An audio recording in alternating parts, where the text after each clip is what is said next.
Hello and welcome back. It is me again, and today is the start of the fifth and final season. And I have no idea how many episodes this is going to take. We only have 3 items left to collect. And at this point, I'm just going to be talking kind of about whatever I want. Let's see, the 3 items left are the Swarm, which is actually this one. I believe hypercoagulation and the death certificate, so I'll probably just be doing an Isaac run or several to try and get these, and we'll see how long it takes. I'm also going to change the rules a bit at this point. We now have mods. These are all just basic cosmetic mods, no gameplay changes here, but they'll add a little spice to the game.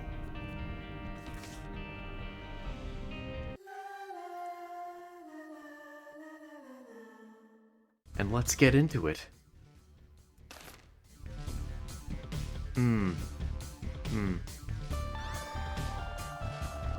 I'll take it. So today, as well as moving forward, the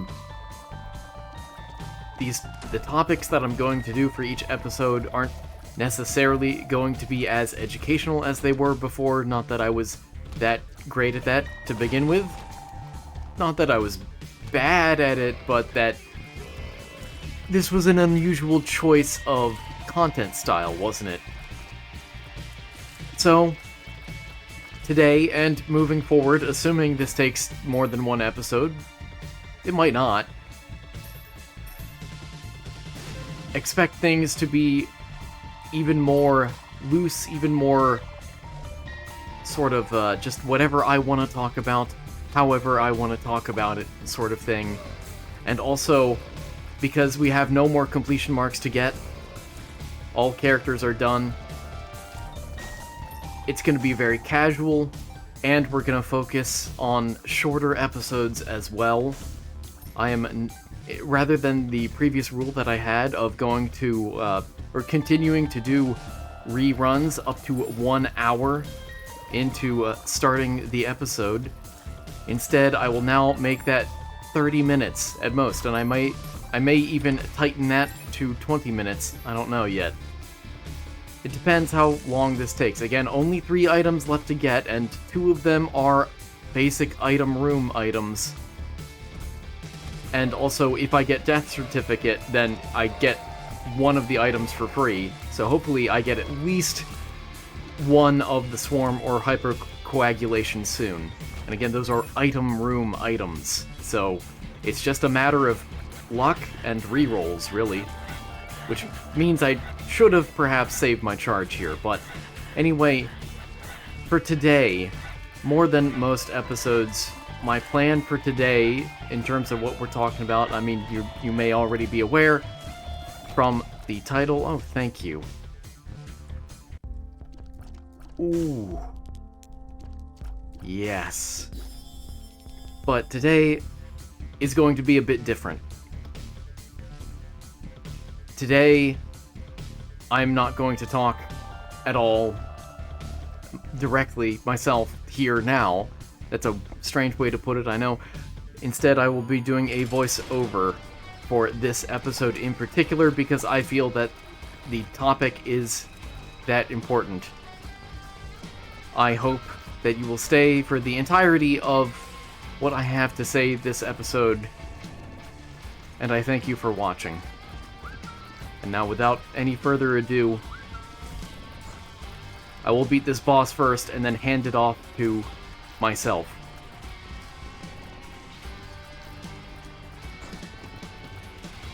Any second now. Oh, I got bonked.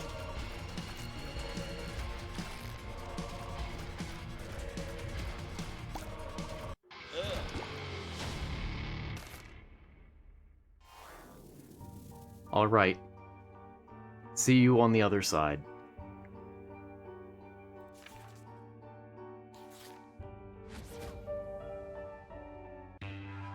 Hey, future me here. The topic for today is largely Charlie Kirk. as well as growing tensions in America. This is a topic I feel very passionately about because this is a topic that affects everyone. I am not sure, after practicing this once already at least, I'm not sure that I'm going to be able to fully articulate everything that needs to be said in the next 50-ish minutes. I will try my best. I might have to move quickly, I might have to not go into a lot of detail for a lot of things. I apologize in advance for that, but I want to give an informative position here. I want this to be a video that someone on the left and someone on the right can both benefit from, can learn from, can help understand what has gone on and what is going on and where we are heading as a nation.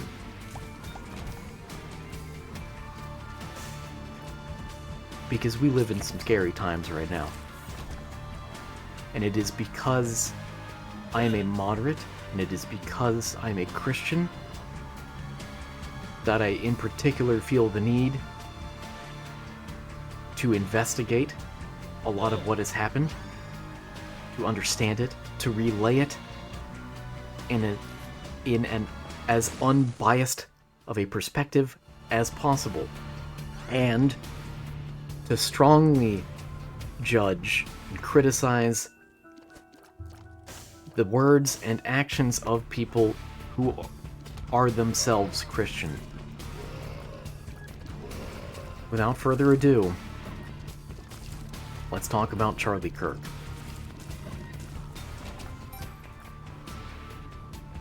Charles, or Charlie, James Kirk was born October 14, 1993 in the Chicago suburbs and rose to national prominence as the co-founder and public face of Turning Point USA, launching the group in 2012 when he was 18.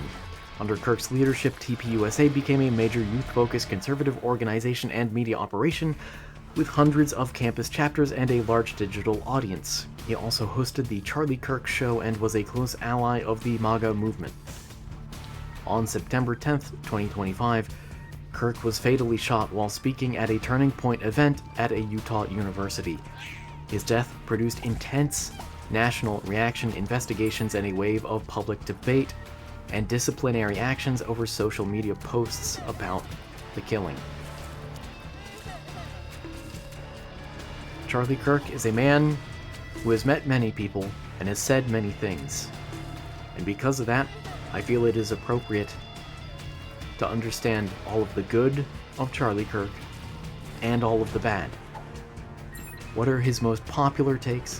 What are his most controversial takes?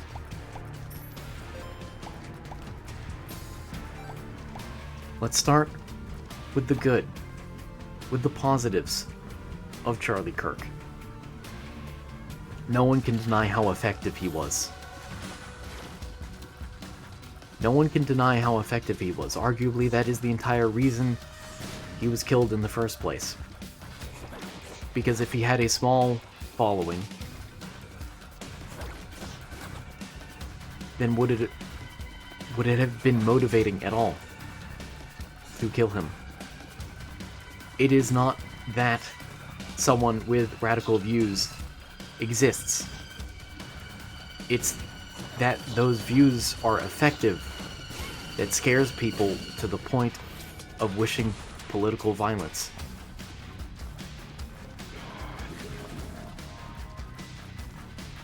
Charlie was incredibly effective at youth mobilization. He really did influence the Republican Party to a major degree. His get out the vote efforts were credited by many people, many conservatives, for helping elect aligned candidates. No one can deny how effective he was.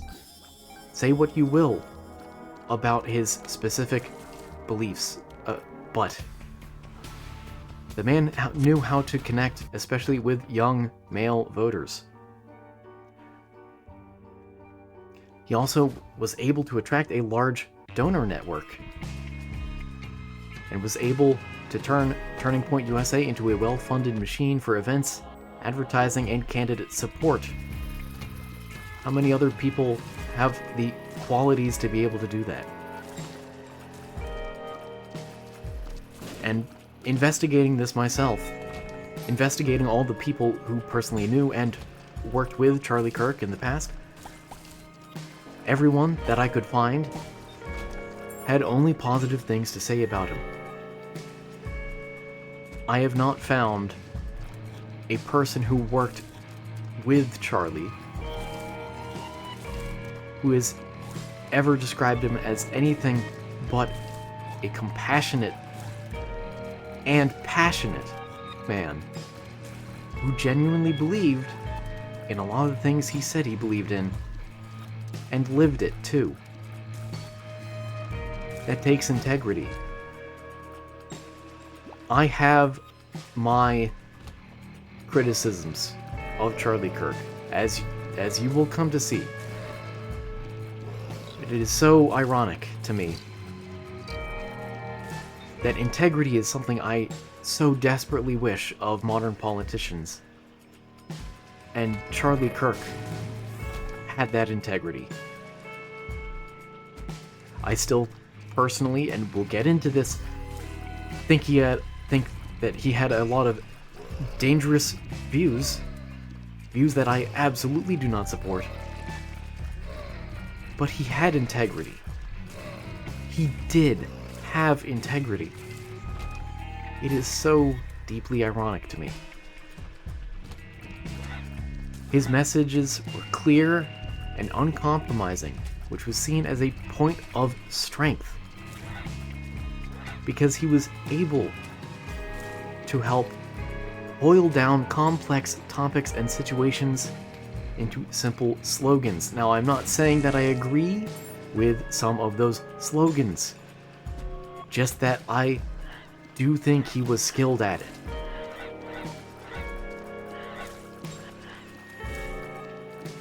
But again, everyone who knew him personally, even people that weren't conservative, had great things to say about him. Take, for instance, Coleman Hughes.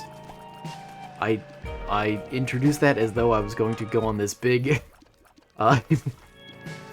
big tangent about Coleman Hughes. I kind of ended that thought there. But that is one such person who, if you don't know him, Coleman Hughes is a writer and podcast host who I've not been able to find how he identifies politically, but to describe him myself, he seems either moderate or, if not, apolitical. And he had a lot of praise to say about the character and integrity of Charlie Kirk.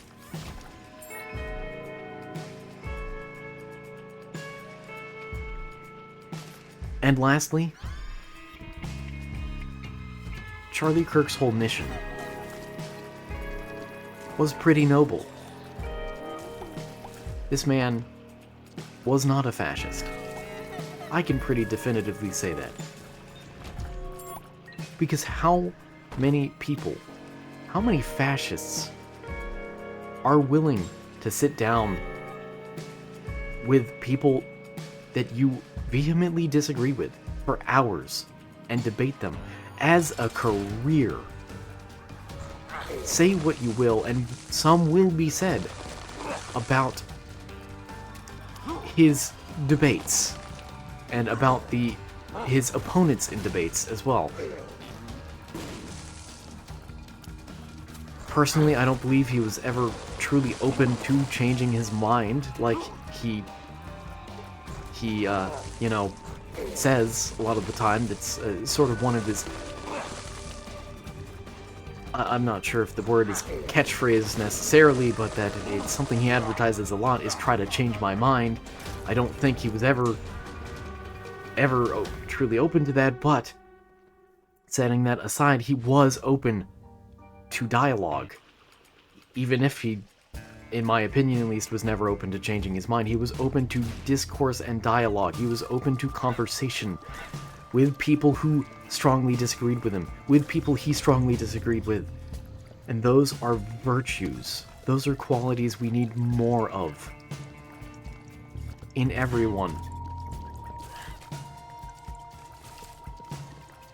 And now, we've talked about the positives of Charlie Kirk insofar as I have been able to research them myself. Now, we'll talk about the negatives. What made him controversial? What made people not like him? Well, I have a dozen or so direct quotes here, so get ready. Also, I may go on a very long tangent about gender. I will try not to, just for the sake of brevity. But that's what I did in my first attempted recording of this, so here's hoping I don't get too lost in the weeds here, but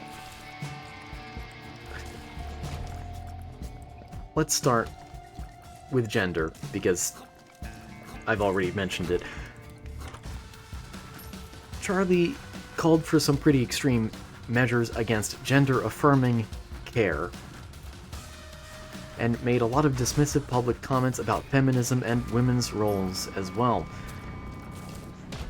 Famously, or infamously, one of his gotcha phrases was, whenever he debated anyone on gender identity, he would ask them, "What is a woman? Can you define it for me?" And then, the typical response from his argument opponents is that a woman is someone who identifies as a woman. Charlie then snaps back at them and says that is circular reasoning. You can't answer the question with the question. I hate to do this, Charlie. That's not circular reasoning. That's self-referential reasoning. And humans are self-referential. We're allowed to define ourselves however we want, just as we're allowed to change our names, just as we're capable of having names. These are abstract things. My name is not engraved on my body, although I could tattoo myself that way, I suppose. But if I wanted to change my name, I don't think very many people outside of my parents would take issue with that. And even then, if my parents or family would take issue with that, you know, there are a variety of reasons why. Sorry, I'm starting to get lost in the weeds. I can feel it. I'm trying to rein myself in mentally. But there is nothing wrong with people being self-referential. There is nothing wrong with people wanting to define themselves. The root of the issue here, if you ask me, is that there are two different definitions of gender going on, and I find it helpful to really talk about three different understandings of gender. There's the anatomical, there's the experiential, and there's the cultural understandings of gender. I'm not going to get into it. This would have been great for another episode. But basically, ask yourself this question. Are girls born with makeup on? Are all girls required to wear the color pink and skirts? Is it illegal for boys to wear skirts? Would I ever wear a skirt? No, I don't think so. But there is no reason why I would be offended by a guy who does. And I believe that things like pronouns, things like how you want yourself to be seen by others, are also part of this same cultural understanding of gender. Which means there's a lot of miscommunication going on whenever Charlie has debated gender identity. There are two different definitions that are flying past each other, that neither party is willing to be direct about.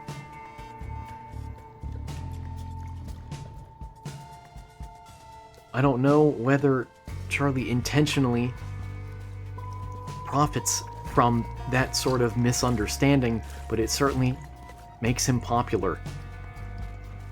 to insist that the only aspect of gender is anatomical, is biological. But there is a lot to gender that isn't. Why do we consider makeup to be feminine? And yet it's a rather important part of our understanding of gender, of the average person's understanding of gender. Why are women more likely to feel afraid walking alone at night? That's another important part of gender that isn't anatomical, that isn't physical. There is a broader debate to be had here. And again, I would have loved to do another episode maybe on that topic, but I'll move on. As a moderate and as a Christian, I see no issue with people choosing their own pronouns, or choosing to dress or look however they want. I have no issue with that whatsoever. Next, let's get to some direct quotes. I mean, I guess I already started with some, since, what is a woman, but let's talk about Palestine, because Charlie Kirk says Palestine does not exist. That is a very fascinating statement, considering there are a lot of Palestinians. But moving briskly along, again, I don't want to get too bogged down in any of these weeds. Feel free to, in your own lives with people that you know personally, discuss and debate some of these issues further. But I don't have the time to fully flesh out a lot of the problems with these. I'm sorry. But continuing on with Palestine, Charlie Kirk, not a direct quote here. To be clear, this is me paraphrasing him. It is all right for Israel to bomb Gaza because they were warned first. Israel warned Gaza that they would be bombed. That is an extremist opinion.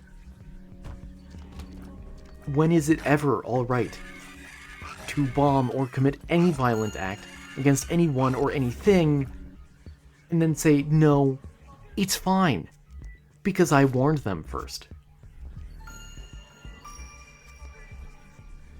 I do not need to go into more depth to explain what is horrifically wrong with that, especially in light of the irony of Charlie's own murder. Which, to be clear, and we'll get into this as well, it is absolutely murder what happened to him. Absolutely murder. Completely unjustified. That doesn't mean he wasn't a problematic individual.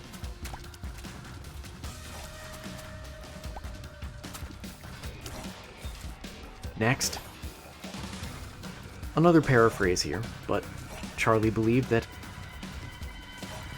mass incarceration could fix housing crises. Mass incarceration. If there aren't enough homes, throw the homeless in jail. Again, not a direct quote. Paraphrasing. Next, Islam and wokeism are combining to target Christians in America.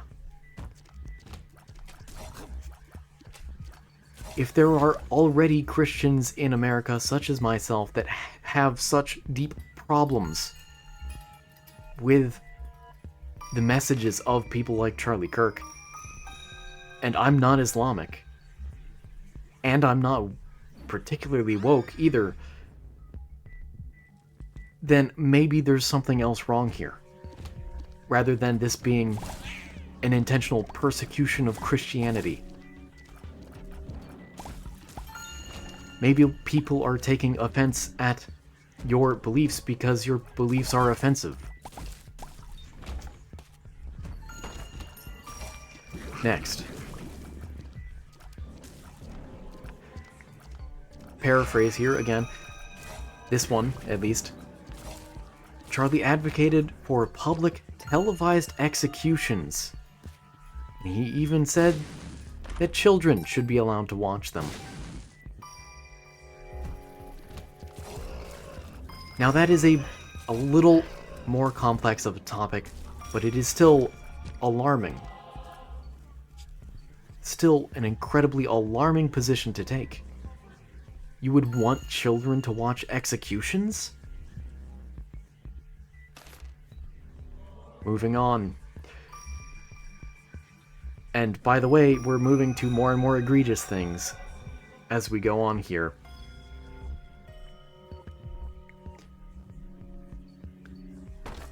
Okay, I kind of meant to say this earlier. I skipped over this bullet point. I apologize. Charlie demanded nationwide bans on gender-affirming care. Despite how much research there is that says that, no, this stuff really matters. Gender-affirming care really matters. Judgment.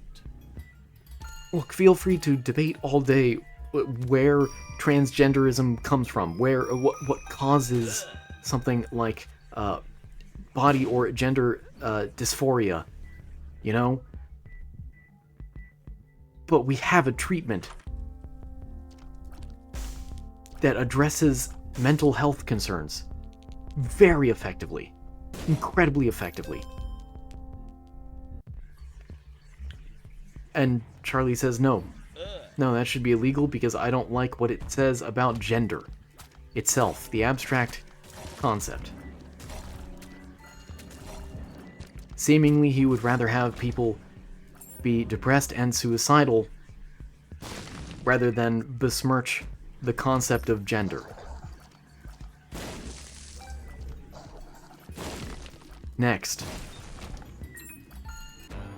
I do not know whether Charlie Kirk was a white supremacist or not, because of the next two quotes I have for you, and these are direct quotes for you. In general, the two quotes I'm about to give you show that Charlie Kirk generally believed that black people were naturally incompetent, saying of Michelle Obama and her supporters that they lacked the brain processing power to understand his arguments. And another quote here about black people from Charlie Kirk. Direct quote, again, direct quote here. If I see a black pilot, I'm gonna be like, boy, I hope he's qualified.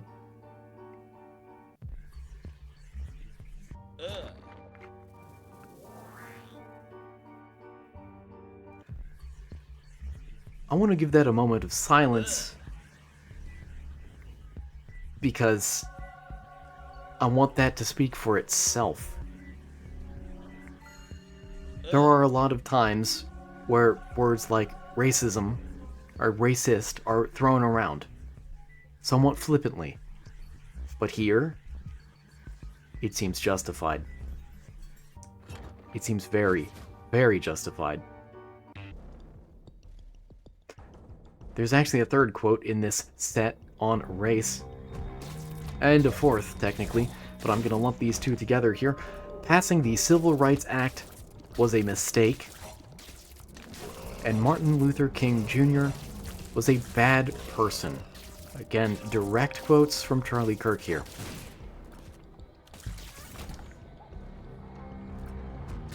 And unfortunately, I don't have the time to expound upon my personal explanation as to why these are so wrong. I apologize again. We simply do not have the time. We are nearly halfway through this episode already. And the final and most infamous quote now of Charlie Kirk is on the topic of school shootings. He had the following to say. It's worth the cost of several gun deaths every year so that we can have the Second Amendment. He goes on to say, it is rational. It is a rational belief to hold.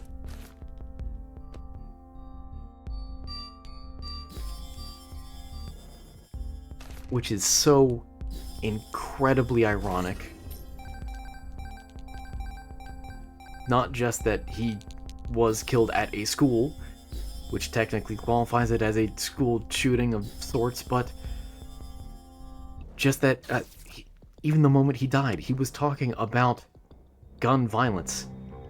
And his perspective, again, what I'm about to say are not his direct words, but these are his implications. These are his legal implications with what he is saying, is that murdering someone with a gun is an expression of your Second Amendment rights, is what he is legally defending here. That murder is justified under the right to just own and use a gun is what he is defending, is what he has defended.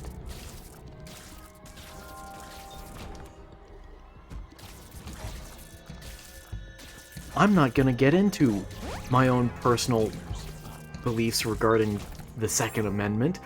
For all that matters, I may as well believe that guns are fantastic. And yet, school shootings are absolutely a problem that should be dealt with, perhaps through therapy.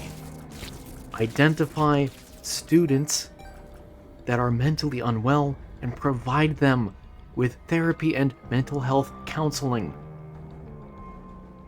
That's a great way of preventing school shootings without affecting your gun rights whatsoever.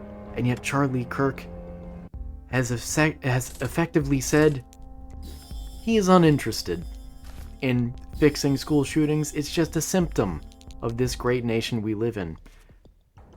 My words, not his, for clarity, and yet that is his logical implication here. Now, let's talk about perspective next. Perspective. Because as I have seen it, as I have investigated mildly myself, there are 3 different perspectives of Charlie Kirk that are being passed around right now. Obviously, there is a left perspective and there is a right perspective that are being talked about. However, there are actually 2 different perspectives on the right about who Charlie Kirk was and what he stood for. 2 of them. Let's get the easy perspective out of the way first. What does the left think of Charlie Kirk? Not very highly. I can say that much. After his death, there were certainly a significant subset of people with leftist beliefs, although certainly not a majority or entirety of the left, who did shamelessly celebrate this senseless act of political violence.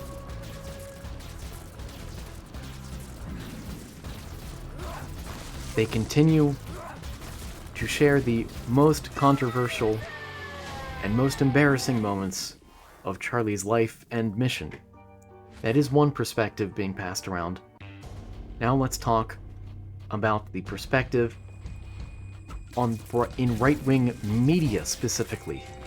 What does Fox News think of Charlie Kirk? What have they said?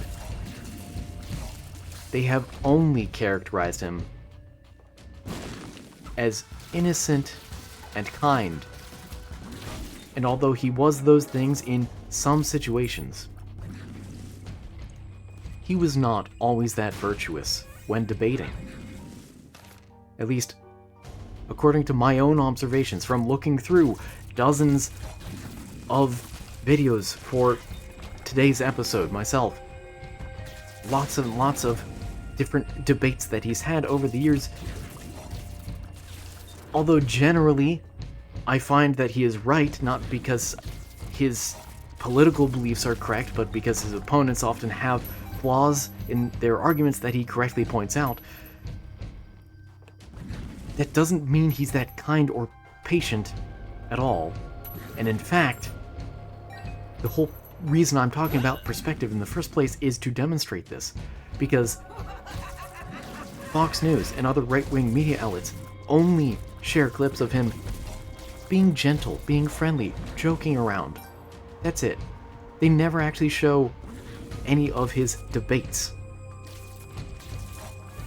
Because it is the rest of right-wing media, right-wing as it the rest of conservatives on, and there's the death certificate, oh boy.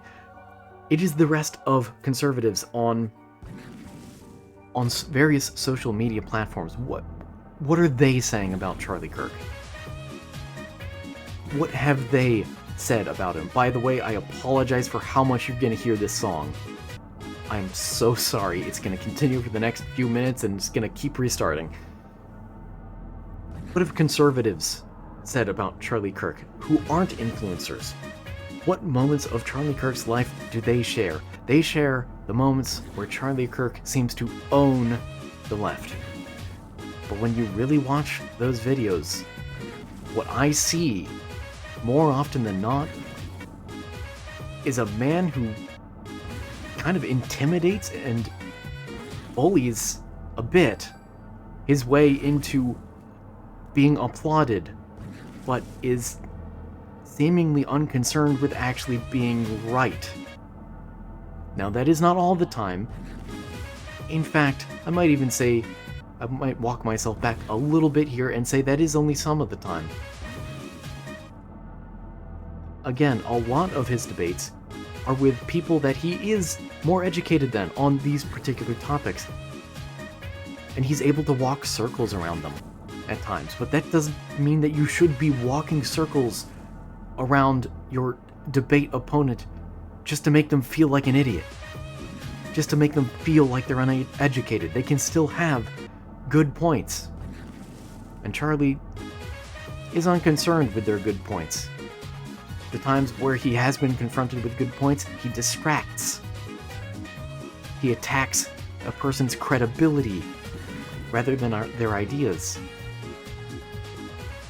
And again, as I posit here, if you pay attention to what right-wing conservative circles are sharing about him, the highlights of his life, they often share moments where he has aggressively told people that they are wrong without any particular evidence, without any sort of compassion, without any sort of patience. How is that Christ-like?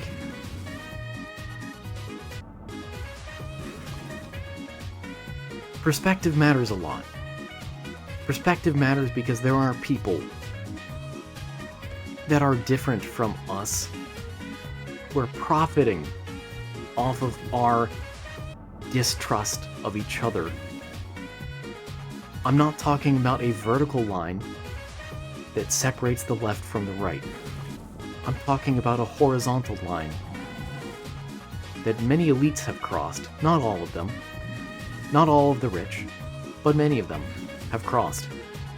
It is a line drawn in the sand of morality, where at some point, these people have said, yes, I will profit off of chaos. Yes, I will profit off of making people enraged. This is a line that people have crossed on both the left and the right. By the way, I'm trying to check what the item is in the upper left there. That's what I was doing. In just a second now, our goal will be achieved. Again, I am from the future, so yeah, there it is. There's hypercoagulation, the final item that I've been missing. So let me take a moment to enjoy this dance.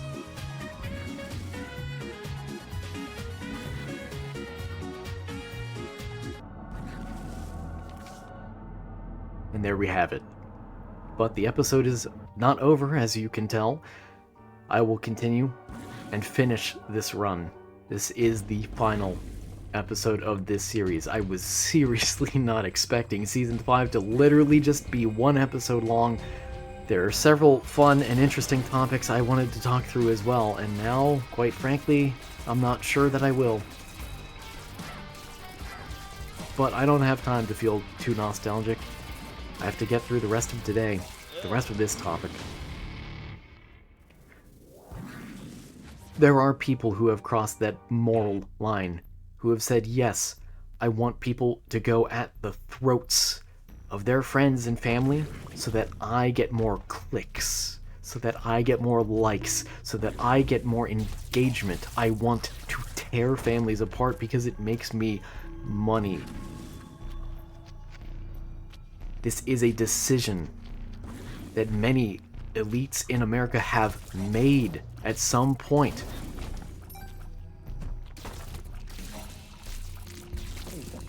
What I really want to get at here is that I'm a moderate because I don't particularly like the left or the right, but I also recognize that all of us together, collectively, the American people, have much more in common with each other than we do with the talking heads on media, than the influencers who drive many of the algorithms that are creating further polarization. Anyone who creates more polarization is anti-American. I will say it. I will say that much. And I understand the irony of how that sort of rhetoric sounds, but it's true. Because it's all too easy these days to literally profit off of it. The more polarization people create, the more engagement they get with their content. The more people watch their television shows, and the more advertisers are willing to spend to get that audience. So who is really benefiting from chaos, from discourse, non-civil discourse? Who is benefiting from increased risks of political violence? It's people who would likely never be targeted by political violence themselves. Unfortunately.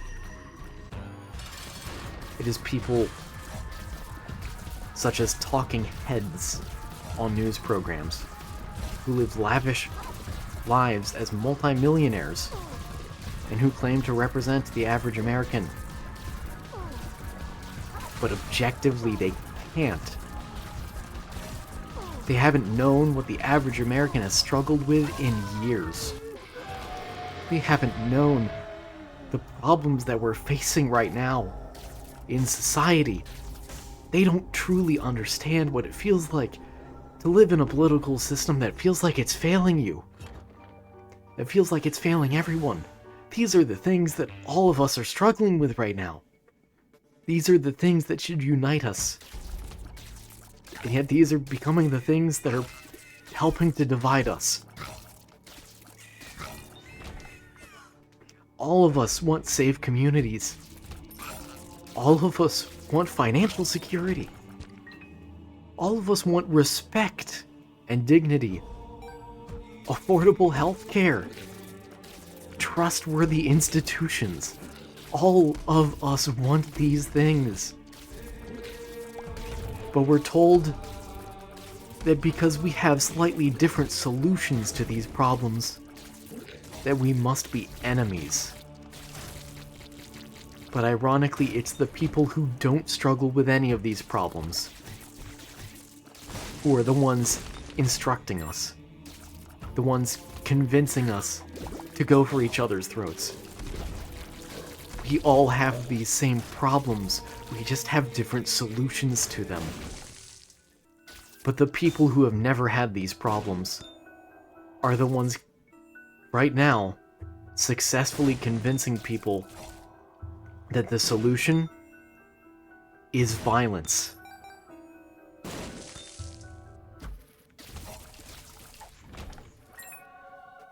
I have a lot of statistics I could give about just how similar we still are.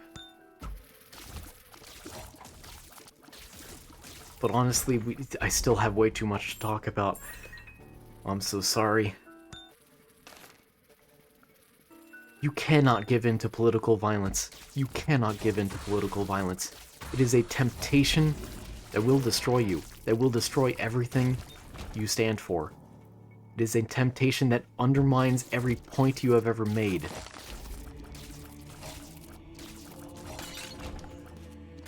Let me quote some famous people on it. If you don't trust me that political violence is dangerous, not just for your victims, but for yourself as well, then let history convince you. Let these quotes that I share with you convince you. To quote Reverend Dr. Martin Luther King Jr. here, returning violence for violence multiplies violence, adding deeper darkness to a night already devoid of stars. Hate cannot drive out hate, only love can do that. We must learn to live together as brothers or perish together as fools. To quote JFK, those who make peaceful revolution impossible will make violent revolution inevitable. To quote Nelson Mandela, resentment is like drinking poison and hoping it will kill your enemies. Courageous people do not fear forgiving for the sake of peace. And to quote Abraham Lincoln, we are not enemies but friends. We must not be enemies. Though passion may have strained, it must not break our bonds of affection.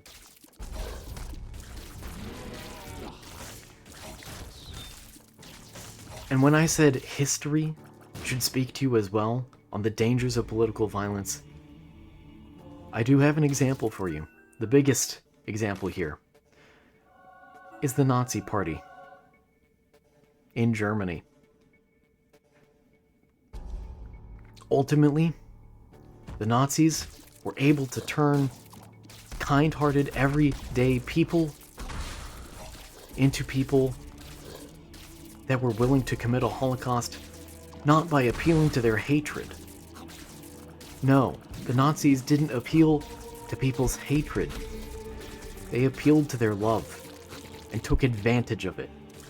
They had convinced the German population that they were the victims of the Jews in all things, that their way of life, their culture, their history, their identity was all at risk of being taken from them.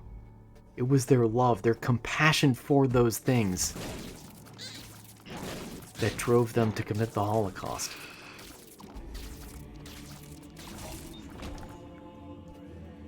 And in saying that, I want you to be extremely well aware of what is currently being said on both the left and the right in reaction to the assassination of Charlie Kirk and the reaction to that reaction. In no uncertain terms here, we're at risk now more than ever in the past 100 years at least of being in a civil war. Influencers, particularly on the right now, are calling for war. Are calling for retribution. Are calling not explicitly for violence because that would be against the terms of service, the platforms they're on, but they are more than welcome with talking about it tongue-in-cheek, indirectly, promoting violence, but not directly celebrate, or not directly, what's the term? Promoting violence, but not directly asking for it. There is an article from The Guardian that I will link below. I understand that The Guardian has a lot of very leftist takes. I generally do not put that much faith in The Guardian in general, but this article was a good article because almost the entire article is quotes from other people. I have dozens of quotes for you from mainly right-wing influencers calling for violence. Not explicitly, but still indirectly encouraging it. That's a better way to say that. Indirectly encouraging it. what they are upset about, not what people on the right are upset about, what the people on the right are upset about is that a man was murdered. That is a fine thing to be upset about. But what the influencers are upset about is that the left is the cause.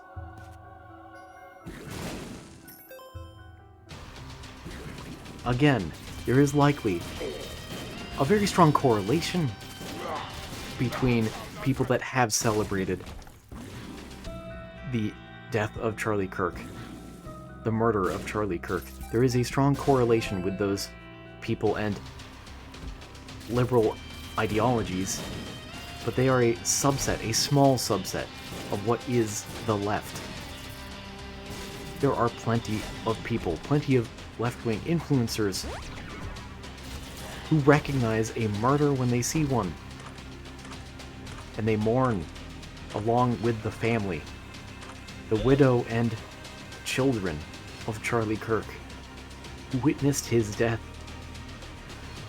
in person, feet away from him.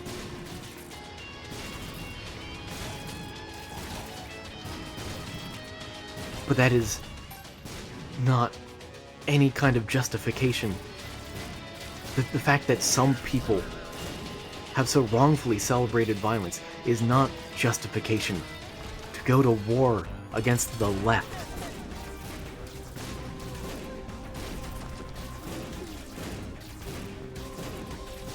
But one last thing for you here is that this is not new either. Calls for violence, even if not explicit, have existed for years now. My brother lives in a rural part of the country. He is a Christian, and he confided in me one day that there was no greater test of his faith than when he went church shopping with his wife. He told me some of the exact words. You'll have to forgive me if I don't remember some of the exact words off the top of my head, but he said every small church that he and his wife went to in this particularly rural area, and this was several years ago even, featured pastors from the pulpits saying that the left is full of demons and murderers, and justifying violence against them.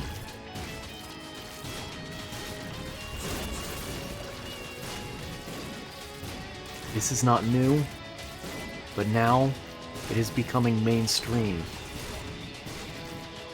You cannot give in to that temptation to wish for political violence. You cannot give in to the temptation of engaging in political violence.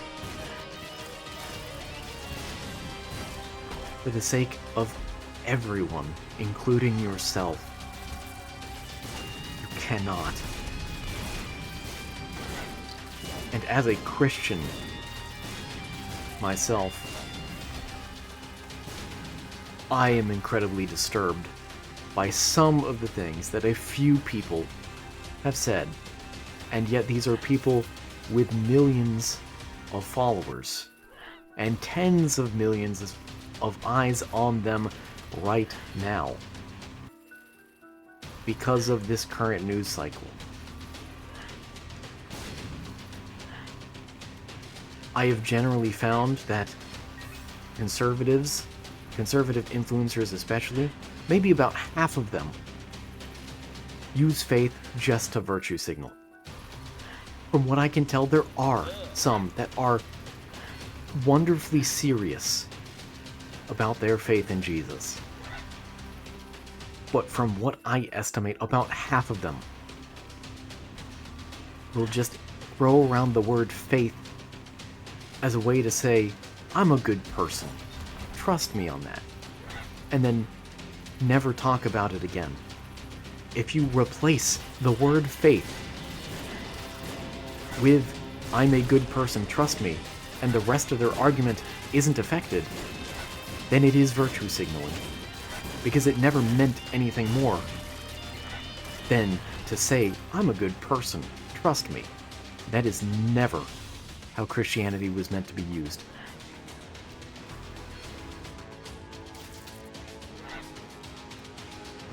I'll give you one quote here directly. Again, I'm going to link an article that has dozens, but let me give you one that really stood out to me.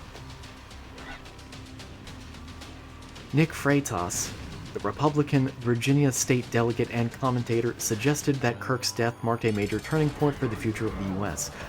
I don't think they realize it yet, but murdering Charlie is going to be remembered as the day where we finally woke up to what this fight really is, Freitas wrote.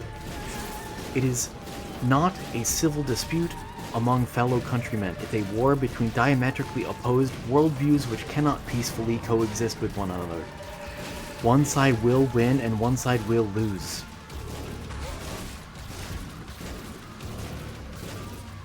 What really stood out to me about that quote was the context of it. Because he said he prayed quite a bit about the exact words he was going to use in that post. And as a Christian, I understand that this is a subtle thing to be upset about. But even so, this is something that it is rightful for me as a Christian to be upset about. What is the purpose of prayer? I say this as though Nick Freitas is going to respond to me directly, but hey, who knows? What is the purpose of prayer? It's not to revise your essay. It's not. It's not to help you clearly communicate your beliefs to others.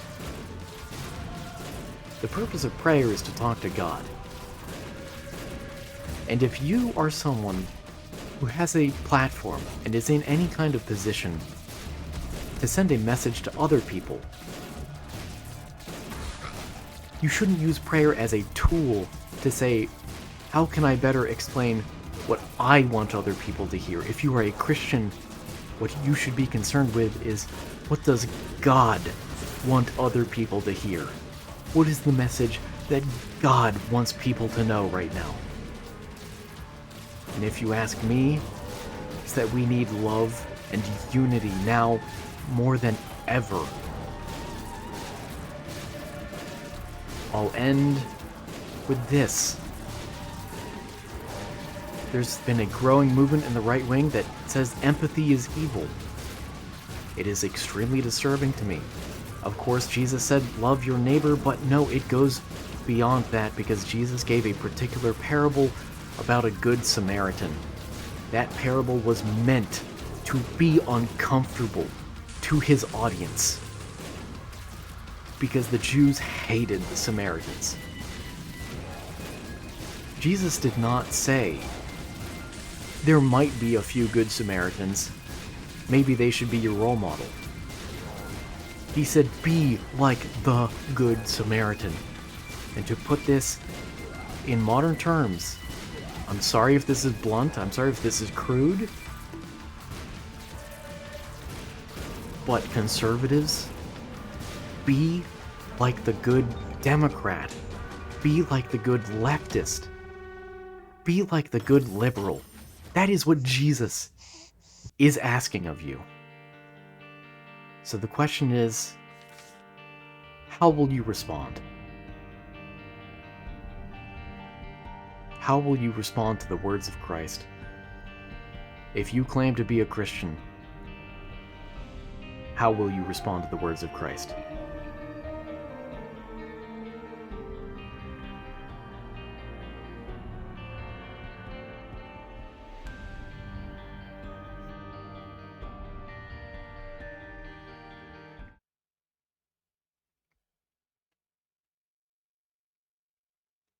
Thank you for watching. I hope you enjoyed. And I hope to see you again sometime in the future. Take care. And thank you for being here and joining me on this journey.